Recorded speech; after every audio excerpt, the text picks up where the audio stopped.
ભજન ખૂટી ગયું હોય પણ તમારા વડવાઈ 2.5 ઇંચના મંડાણ માંડ્યા ધરતી માથે અને રાતથી જેના નામના ભજન કરો છો, જેના નામના અમર પિયાલા પીવો છો, આજ બધાય ભુવાની દેવીઓ કામત્રે વહી ગઈ. સાહેબ આટલું બોલ્યો ને ત્યાં એક મારી મેલડીનો નમૂડિયો માણા છેલ્લે બેઠેલો, જેને માથે વેચ વેચના લટુરિયા વાળ, ફાટલ તૂટલ કપડા અને એના શેત્ર રૂવાડા બેઠા થયા અને મારી દેવી પૂજકની મેલડી એના ખોળિયાની માલિક.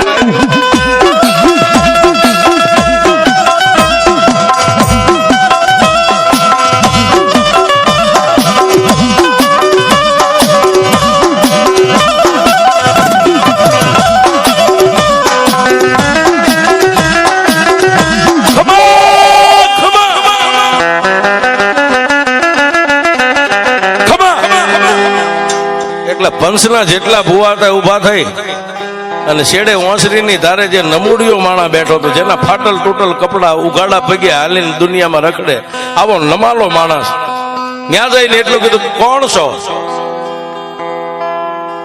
ખાડ ખાડ દાંત કાઢીને એટલું કીધું કે હે મારા હૈરા પંચો, અમે હાંજના પાટની માથે મુઠીએ દાણા જોવો છો ને? કે હા. દાણો નો આલ્યો ને? કે ના. જ્યાં મેં મેલડીએ જ્યાં લક્ષ્મણ રેખા તાણી હોય ને, કોઈના બાપની તેવડ નથી મારી મેલડીનો લીટો વળંગે. હું એક દેવી પૂજકના વાડાની મેલડી છું. મારી દેવી પૂજકના વાડાની મેલડી ના હું કામ કે પૂછો ઈ માથું પગીને આજથી 4 દીના વાણા વાયા, રાતના 1ના ટકોરે ક્યાં ગયો તો એને પૂછો, પછી હું મેલડી એનો ન્યાય તમને જવાબ આપું. પંચના ભુવાએ જઈને કીધું કે માધુભાઈ, હા બાપા, આજથી 4 દીના વાણા વાયા, રાતે ક્યાંય ગયા તા બહાર? પણ સાહેબ જયારે ન્યાય આવે ને ત્યારે એટલું કીધું કે હા ભાઈ, ફાદર નદીની માલપા જે દેવી પૂજકના વાડા રહ્યા ને, રાતના 1 વાગે અંધાર પછેડો ઓઢીને એના વાડામાંથી 3 સીભડા હું સોરીને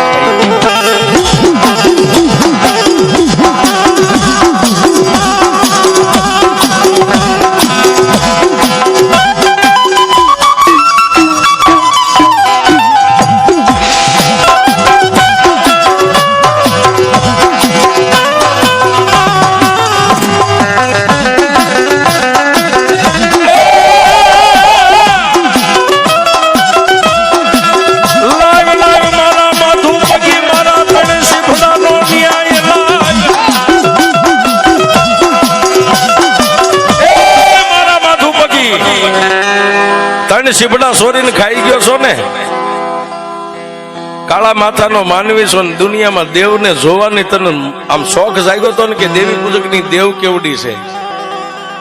જોઈ લે હવે હું મેલડી કેવડો ખેલ માંડું. જ્યાં સુધી મારા 3 સીબડાનો ન્યાય ન દે ત્યાં સુધી દુનિયામાં કોઈ પણ ભુવા ભક્તો કદાચ વાયણા વાળે, દોરા ધાગા બાંધે, પણ જ્યાં સુધી મારી મેલડીનો ન્યાય ન દે ત્યાં સુધી જો આઈતા તારા ઘરના આંગણેથી પાછી વળું ને તો એક દેવી પૂજકના કાળી વેલની દેવી મેલડી નો કહેવાય. પણ સાહેબ પંચ જ્યાં જાતો હોય ને, પંચ કોઈનું ખરાબ કરવાનો જાતો હોય.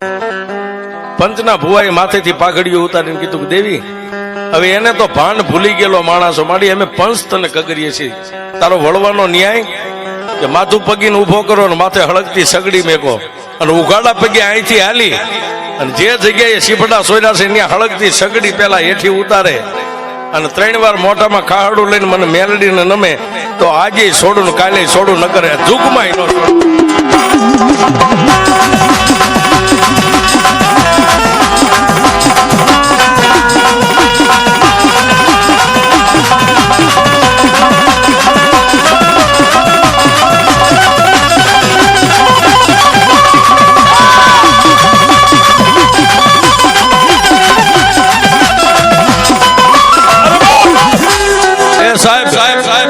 એક 2 પૈસાના સીફડા માટે જો હળગતી સગડીઓ માથે મેલડી લેવા રે, આમાં ઘણા મેલડીના ભુવા પટિયાર બેઠા. અરે ભુવા પટિયાર નો હોય તો કઈ નહીં સાહેબ, પણ જેના દિલમાં એક મેલડીનો વિશ્વાસ હોય ને, દિલની માલપા ગુલાબના ફૂલની પત્તી જેવો, અને જો એક સીફડાનો ન્યાય હળગતી સગડીઓ માથે લેવા રે, આવો જયારે સમય આવે વાતનો, અને જો એક તમને આંકલો નો આવે તો તમારી મેલડી નો બેઠી.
અત્યારે આપણે કોઈ પાસે સીભડાનો ન્યાય નથી લેવો, પણ ભેગ કહેતા રાવળદેવના દીકરા જો મેલડીનો આરાધ કરતા હોય અને જો તમે મેલડીના વિશ્વાસુ બેઠા ખાલી જોવું છે સાહેબ, મેલડીના વિશ્વાસોમાં કેટલા છે. ડાક શરૂ થાય ને જો એક આંકલો નો આવે ને એ તો કાં તમારો વિશ્વાસ દુબળો, કાં તો તમારી મેલડી મઠમાં દુબળી બેઠી, કાં તો મેલડીનું મંડાણ માંડવા વાળો.